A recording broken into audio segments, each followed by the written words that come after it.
Webster, what in the world is going on with the situation in Syria, and what does this bode for the world, oil prices, all of it? Well, as of right now, it's inching towards war, a general Middle East war, slowly, by fits and starts, one step forward, two steps back, and so forth. The news this morning is, on the one side, Turkey has massed military forces along the border with Syria in the wake of this shooting down by Syria of a Turkish jet that had invaded Syrian airspace, probably testing. So the Turks have got their military forces lined up on the Syrian border in the north. And then there's this strange report from Debka File, which is not a reliable source, Israeli intelligence, that the Saudis are sending elements of their military. There's a Saudi army. It's made up completely of mercenaries, right? There are no Saudi princes get their hands dirty in basic training.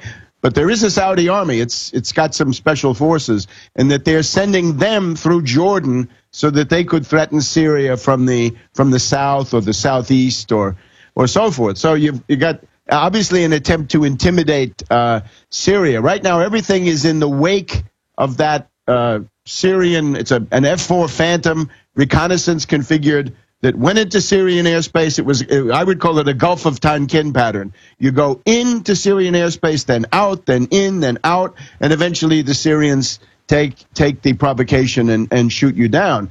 It does also show that the Syrian air defense is capable, that they're alert, that it's not a cakewalk, and anybody going in there is going to have a price to pay. So I think that was interesting. Right now, it's a big weekend of diplomacy. You've got Hillary Clinton meeting with Lavrov, the Russian foreign minister, in St. Petersburg. That's a preparation for a Geneva conference tomorrow, which is it's the U.S., the British, the French, the Russians, the Chinese, not Syria, as far as I can see, Turkey, Iraq, Kuwait, Qatar. Saudi's not there, which is crazy, and Iran not there. That's even more crazy. So it's kind of a conference on Syria and the Middle East, but it's got some of the most important people not there. And the U.S. Insisted that Iran not go, and the other side of it is that the U.S. is demanding that there be a plan to get rid of Assad, and Russia is simply saying no. So that, I think, is going to be a complete failure. But you get Let me stop you for a moment. I mean, you've been over there. I haven't. I found Debka File certainly has a pro-Israel slant and is connected to Israeli intelligence, but I found a lot of what they put out turns out to be true. I mean, days before it was admitted that Western forces are in there advising the jihadis in moving in to attack Damascus, days later it came out that indeed that was going on. So did I mishear you when you said you don't find it to be a credible source? I think they're very uneven. I mean, they put things in there that are quite wild. But then again, sometimes it's true, right? They have to mix in real things to keep your site going.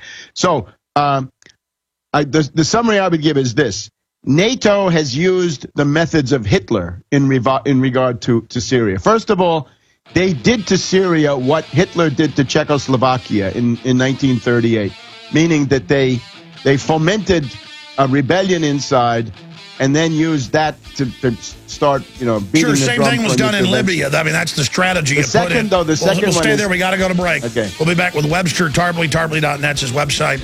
I'm Alex Jones with Infowars.com and PrisonPlanet.com. We'll be right back to look at why this is so important. Then we'll get Webster's take on Obamacare. Webster, finish up with the Syria situation. I mean, in your researched opinion, am I right to be concerned about this? Because Medvedev, Putin, regardless of what people think of them, they have nuclear weapons. The bankers run us, and they've shown they're insane with 40-to-1 bets with MF Global and stuff. And now they're moving weapons all around Europe up against Russia. They've got jihadis running around wearing Al-Qaeda uniforms with flying Al-Qaeda flags, desecrating Orthodox churches. I was saying Catholic, some are Catholic, most are Orthodox, urinating all over things, defacing Jewish and Christian graves. I mean, just acting like complete maniacs. And do you see Christians rioting everywhere? No. We're just like, good, we deserve it. And then all the neocons that love Islamophobia, they're saying nothing about this. And I mean, it's Twilight Zone, Webster. I feel like I'm living in the Twilight Zone. What do you say? Finish your points. this is very important about the massacres, right? Because we had this story from Thierry Meyssan that Ben Rhodes of the Obama White House is preparing this endgame maneuver similar to Operation Mermaid or whatever they had in Libya last August, that the NATO forces would take control of Arabsat and Nilesat, and they would push the Syrian channels, the pro-government channels, off the air. They bombed one of them this week to probably prepare part of that. And then they would put on fake CIA-produced Arab-speaking channels saying Assad is fleeing, and they have these fake sets in Saudi Arabia and Qatar, similar to the fake set of the Green Square in Libya last year. They've got downtown Syria, downtown Aleppo, downtown Damascus, downtown Aleppo, downtown Homs, and the presidential palace. So they've got sound stages ready to do that at that point. So they're coming along. But now the thing is, if you do that and you have a coup, if the Muslim Brotherhood and the Al-Qaeda essentially take over Syria, there's going to be a huge massacre of Alawites, but there's also going to be a massacre of Christians. And you're right to say those are Greek Orthodox, but they're also Catholic. In other words, Greek Catholic, so-called Melkites. I have to thank them. I stayed with them for quite a number of days when I was in Syria. That's basically who invited me. So there's a great danger of a massacre of Alawites and Christians. Now, it's interesting that Cass Sunstein, in another wing of the Obama White House, has already thought about this. You got Ben Rhodes preparing the bloody coup in Syria. Cass Sunstein and his wife, Samantha Power ran the coup in Egypt last year. Cass Sunstein has got this thing going against the Vatican. Vatican Spring, Vatican leaks, right? And all this stuff, that the Vatican is a criminal enterprise and they launder money and all this stuff. And this is a way to prepare the massacre in Syria and elsewhere in the Middle East, because this has been going on. It's happening in Libya even today, right? Christians are getting killed, displaced. If the Pope decides to rise up against this and do something, he could really hurt Obama. But they want to put the Vatican on the defensive, right? They want to say, we're going to suppress the Vatican because we're going to have them, worried about getting accused of being drug money launderers, so that they won't be able to protest a huge massacre. And by the way, I ought to have you on. You've got a doctorate in Venetian history and other things, and you actually worked at the Vatican, lived in Italy. Right, you speak, sure. So you know what you're talking about. Where is the Vatican in this whole New World Order? Because I'm not Catholic. I've studied the history of it. I know quite a bit, but when it gets into the current things, I'm not defending a lot of stuff. Some of the things the Catholic Church does are obviously pro-globalist and things. But I do see in the media and in the culture and Obama saying you've got to hire people that aren't Catholics. You've got to pay for abortions. There is an assault. You've had the liberal globalists, red diaper doper babies, say infiltrate, become priest. I wouldn't even say it's the priesthood. It's the predators went in there because the kids are there, but then the church did cover that up, which is wrong. Just this whole thing. I'm now ranting, but what's really going on with the Vatican? Remember, the fundamental thing is the Vatican and the British monarchy have been at war for 500 years, right? Since Guy Fawkes and the gunpowder plot, and really for almost a century before that. So you've always got to factor that in, right? The British hate the Vatican, and it's mutual. On the other hand, there's this oligarchical faction, the Venetians, the Roman black nobility, right? The feudal aristocrats of Rome, the Orsini, the Colonna, the various princely families. These people are also more hostile to the Vatican than not. So the Vatican is a big institution. It has within it everything that exists in the world. It's probably it's the oldest continuous institution, I guess, on the planet. There may be some competition on that, but you get the idea. It's been around for a long time. It's got everything in it.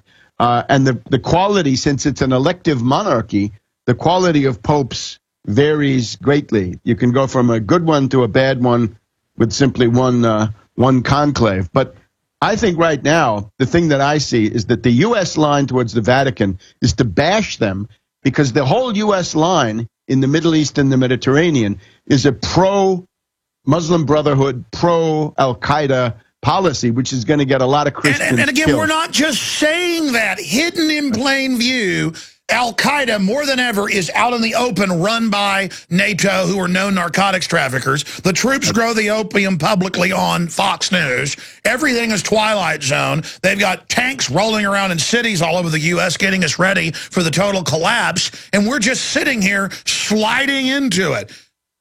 Let me just add, though, another aspect of this thing. The question of war and peace regarding Syria comes down to this guy, Erdogan. It's written Erdogan, but in Turkish, Erdogan, or something like that. He's the prime minister of Turkey. Now, he heads an Islamic fundamentalist party, I guess, an Islamist party, call it that. It's not quite fundamentalist. But it represents a departure from the Ataturk tradition, which has been, I think, quite successful in Turkey, although there were abuses. But now the question is, how crazy is Erdogan, right? Is he crazy enough to start a war with Syria? Because if he does, that will be the end of modern Turkey. I was in Beirut, Lebanon last November, part of this trip to Syria. I met General Michel Aoun. General Michel Aoun is like the de Gaulle of Lebanon in many ways. He's the leader of the Maronite Christians, and he's in an alliance with Hezbollah, which the U.S. obviously doesn't like. And he said, you have to understand, Turkey is the most fragile country in the world. Half of them are Islamists. Half of them are strong secularists. They don't want to have any religious attributes in the government. And there's this minority of Kurds. 25 to 30% are Kurds. So what you see right now is the Turks they became a base for Al-Qaeda. There's no other way to put it. It's funny. Rick Perry said this. Remember Rick Perry in those debates? He said Turkey is now a base for terrorists. My God, he was right. He must have gotten a good briefing. Iskandarun. Don't go to any hotels in Iskandarun, Turkey, because you're going to find Al-Qaeda in the next room. So forget the tourist industry in Turkey.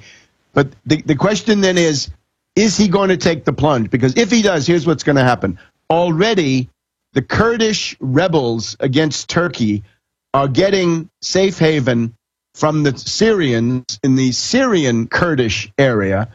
And if the Turks insist on starting a war, the Syrian response will be to foment a general uprising of that 25% of this Turkish population who are Kurds. And that will be really a cataclysm for everybody, because Iraq, Iran, Syria, and Turkey would all be carved if you get an independent Kurdish state. So I would urge Erdogan to pull back. In other words, this is crazy. He has gotten this theory that he's the new Ottomans, right? He's the new Ottoman Empire, the new Turkish Empire. No, I understand. And by the way, when you mentioned that, Business Insider and others are reporting that troops are piling up on both sides of the Syrian-Turkey border. And Turkey obviously said 4 days ago, they said on Monday, they said, if you even come near your own border with troops, Syria, we're going to attack you. So Turkey really wants to have a war, I guess, at NATO's behest. And then the Russians have reportedly, for several weeks, put in Marine Special Forces, Spetsnaz. So what do you expect Russia to do is the $64 million question, because Webster, they're clearly going ahead with this proxy war situation. It looks that way. And remember, there's also the question of the campaigning season, which the season for military operations is now. The Mediterranean, everybody should know, the big thing about the Mediterranean is once it gets to be October, it starts to rain, right? Winter rains, autumn and winter rains. That's the Mediterranean. It's not sunny anymore when you get into October. There's fog and things like this. So there's an urge to act now. If Erdogan takes the plunge, that will be the breakup of modern Turkey. The people like Hillary Clinton, I think, are increasingly crazy. You've got the new foreign minister of France is also a warmonger. Fabius. He once had a debate with Chirac, the guy who later became president of France. And Chirac said to him, "Vous êtes un roquet. You're a little cur. You're a little attack dog, Fabius." So right now, Fabius is working as the attack dog for NATO. So that looks bad. On the other hand, Putin was in the Middle East this week. He was in Israel. Putin sat down with Netanyahu and I believe delivered a pointed warning to him. He said, "Dear Netanyahu," according to reports, "Dear Netanyahu, you have the devil you know, Assad, and you have done fairly well with Assad. You have had peace on the Golan Heights for the past 40 years practically. If you get the devil you don't know, you could be in big trouble." And then, of course, the other dimension that you point to, what will Putin do? He will do something. What will it be? I think this is the thread upon which the hope of peace now hangs. And let's expand on that. What is the bankster strategy, manipulating the West into this, to put Al-Qaeda-light Muslim Brotherhood in Egypt, to back all of this destabilization? I mean, where does Israel really stand in that? Because Israel's wanting to go after Iran, but then all the Iranian proxies in the Middle East, the Hezbollah, but instead now they're going to have to deal with the classically, jihadist Saudi Arabian aligned groups. I mean, because I see the constant spam on InfoWars. It's got to be bots or something in there. And again, Israel does a lot of bad stuff. All these big countries do, all these powerful countries. But this obsession that if you slip on a banana peel, Israel did it. But I look at the different geopolitical makeup. This doesn't look good for Israel, and I've seen a lot of noises that Israel doesn't like all the al-Qaeda people being put in around them. What's really going on there? Well, the Israeli situation is going to be desperate, more or less independently of whatever happens, because of the refusal to make peace. Right, the way out for Israel is make peace now. Get the best conditions you can get. Make peace, wrap it up, normalize with everybody. Netanyahu is the opposite of that. But then you look at the Israeli debate. When this Arab Spring stuff started, right, Tunisia, the destabilization of the Arab world, there were two schools in Egypt, in Israel. One of them said, this is bad for us because we're going to get these fanatics taking power. And the other school said, it won't be that bad because these fanatics will break up the Arab states. In other words, the Egyptian state, the Libyan state will be smashed. And what we see in Libya, to be sure, is that the Libyan state has been smashed. There are not going to be any threats to Israel coming out of Libya, not anything serious of the type Gaddafi represented, because they're hundreds of dead in a given week. There's fighting all the time, gangs. It's a failed state, right? The wonderful outcome of the singing tomorrows of democracy is a failed state. Then you look at Egypt. Egypt is in danger, I think, of going that way, because you've got the army on the one hand, you got the Muslim Brotherhood on the other. They could cooperate if both were reasonable and said, look, we'll have power sharing and we'll have a gradual transition, a guided democracy and then a full democracy. But in the Egyptian presidential elections, the runoff was between Morsi, the guy who's now the president, Morsi of the Muslim Brotherhood. He got a little, 51, and the other guy who got 49 is Shafiq, the representative of the generals. I would stress there was a better candidate. The guy who came in third was my candidate, the Nasserist, and that is Hamdin Sabahi, pro-labor, pro-reform, never had anything to do with Mubarak, actually was jailed by Mubarak, open. All right, we got to wrap this up because we're going to break. No military dictatorship and no theocracy. That would have been the way out. But right now, Egypt is on the brink of pretty serious destabilization. Sudan, by the way, the new thing is they may be getting a color revolution going in Sudan, although I doubt it. It's possible. Anyway, some Israelis would say, look at this. All the Arab states are being smashed. They're all going to be failed states. That's good for us. That would be a cynical Israeli position that you hear. So basically put al-Qaeda in to wreck everything. So I mean, do you think Netanyahu is supporting that? I mean, do you think Israel is involved in this then? Netanyahu goes back and forth, but I think that would certainly have an appeal to Netanyahu, no doubt. And then they can use al-Qaeda to take our liberties here at home. And the public's so dumb and ignorant, they don't even know that al-Qaeda publicly works. Al-Qaeda is a threat in Pakistan, but in Libya and in Egypt and Syria, they're the singing tomorrows of democracy. So you gotta have double. Gotta go to break. We're going to come back and talk about the health care Obama ruling. I want to shift gears. I know you've got to go and tape your own show that's here on Genesis on the weekends, World Crisis Radio. But we're here at the World Crisis. This is a direct tax to the insurance companies. From my research, they wrote this health care plan. a lot of the socialists and people think it's a step towards their communist dream. What is your view of what's happened? What do you make of Roberts, John G. Roberts, crossing over and putting it in the basket for Obamacare? And do you think Romney will try to repeal it? Well, let me say, first of all, there is some evidence now that Roberts originally voted to strike down everything. And I think what obviously happened was the insurance companies, Wall Street, came to Roberts and they leaned on him and they said, listen, Sonny, we know you believe in this, original intent and all this crazy ideology, and we finance that ideology, but we don't believe our own propaganda. We want that money. We want everybody paying the insurance companies. So Roberts then flipped to the other side, and he got some benefits. Yeah, he reportedly flipped, and the earlier writing looked like he was going to, this is actually in mainstream news, right. And then he came out and was like crying. But look, here's the point. This is a victory of the finance oligarchs over the crazed petty bourgeoisie, the middle class, who think that this thing is the end of the world, and I wouldn't look at it that way. Remember, my position is Medicare for all, easiest reform. Remove the 65. Sure, let's be clear. This is not, though, the socialist free health care, which would be a lot cheaper, than letting the IRS be the enforcer of the bankers. I want Medicare for all with no age limit, $100 per person per month. If you're destitute, if you're unemployed, you get it for free. And you pay for that by taxing Wall Street. Wall Street is not taxed. They pay zero. They pay zero on their corporate income tax. They pay zero on their quadrillions of turnover. So tax that. That's my tax. Now, however, let's look at it from a different point of view. Suppose you're one of the 30 or 40 million, or maybe 50 million, because it usually comes down to a group of about 50 million poverty-stricken Americans, right? They've been left out in the cold. You are not poor enough for Medicaid, because for Medicaid, you got to be practically destitute in many states. You are not old enough for Medicare.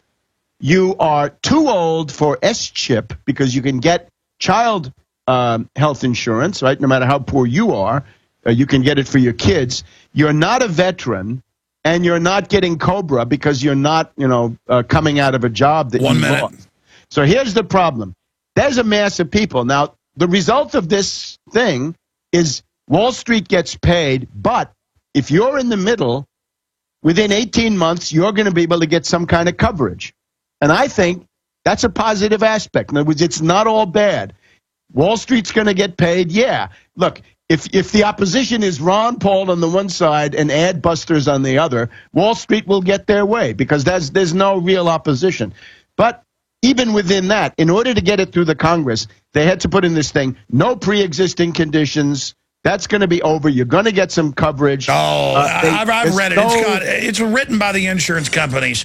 But they had to make concessions to some kind of reality. So I think the big thing is remove the IMAC and MedPAC, remove the death panels, stop the rationing, and restore the 500 but rationing always comes with socialist health care. Webster, thank you so much. I know the nightmare of England. Look, I've got people that work for me that live in England. It's a hellhole.